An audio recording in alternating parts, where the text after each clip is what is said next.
In the 1970s, the intelligence services realised that they didn't need to infiltrate seances because they had a great psychic in their midst, this man. The people who are acknowledged to be great, of course, are Joe McMoneagle. His name is always mentioned when it comes to remote viewing successes. What does the trigger mechanism on the Chinese nuclear weapon look like? Well, if you know where a Chinese nuclear weapon's sitting, then you can go out of body to that specific location and walk across the lab and look at the weapon sitting on the lab table and press your face down through the weapon casing and look at the weapon trigger mechanism, size it up, then come back and sit at a desk and draw it to scale. And that is something specifically that That's something specifically that you did. Yeah. And did they act on it? Oh yeah. It's easily done. And did it prove to be correct? I can't confirm or deny that. Prudence had sensed that I wasn't entirely convinced that psychics fighting the war on terror was a good idea, and she wanted to prove that it was. So we crept away to a hotel room so I could test her psychic skills. So I'm going to write something down and keep it secret from you. But you need to do it now. Okay, I'm going to Yeah, do it now. So I'm going to go to that table over there and do it. Yeah. Just, don't show me what you're going to write down. I thought it might be an interesting opportunity to get one crazy branch of Alan Dulles' CIA to spy on another crazy branch of Alan Dulles' CIA. So I wrote, what happened to Frank Olson when they spiked his drink with LSD in 1953?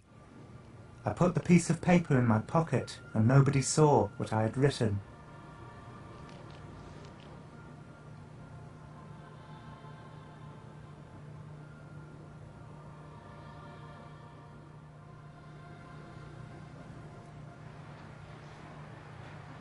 Okay, I focused on one of the people.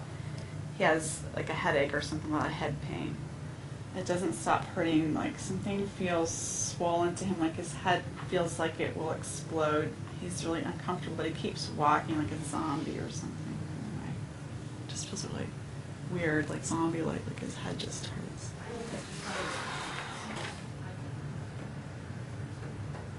Like someone stuck something in his head. Doesn't make any sense. Someone stuck something in his head. Yeah, but I know it doesn't make sense, but that's what it is. Someone stuck something in his head. It is very, like, dream-like. Like a zombie? Like he couldn't think. He was just, had one Tripping. thing on his mind. Oh. Just like a buzzy electric, Like buzzy electric. Buzzy electric. It's like it's buzzy. It's buzzy.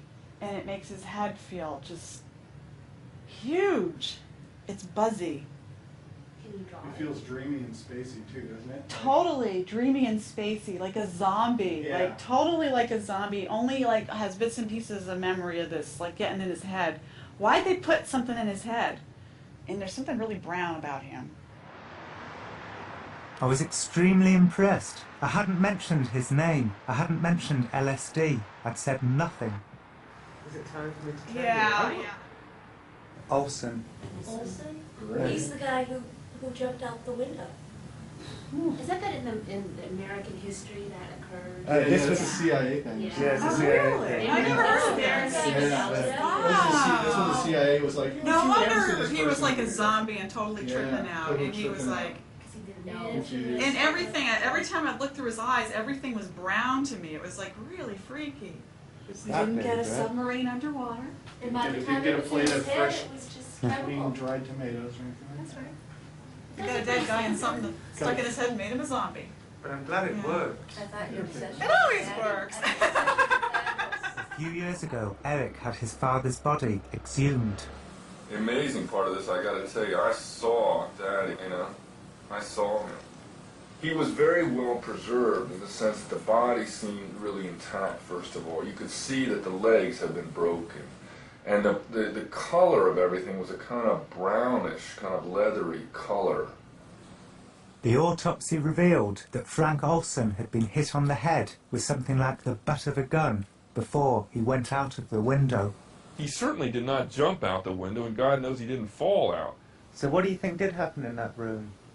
I think it's quite clear that he was thrown out the window.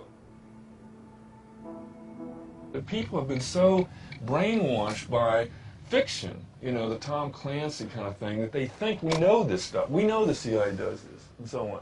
Actually, we know nothing of this. You know, there's no case of this. And this is, all this fictional stuff is like an immunization against reality. And makes people think they know things that they don't know, and it enables them to have a kind of superficial, you know, quasi-sophistication and cynicism, which is, you know, just a thin layer beyond which, you know, they're not cynical at all.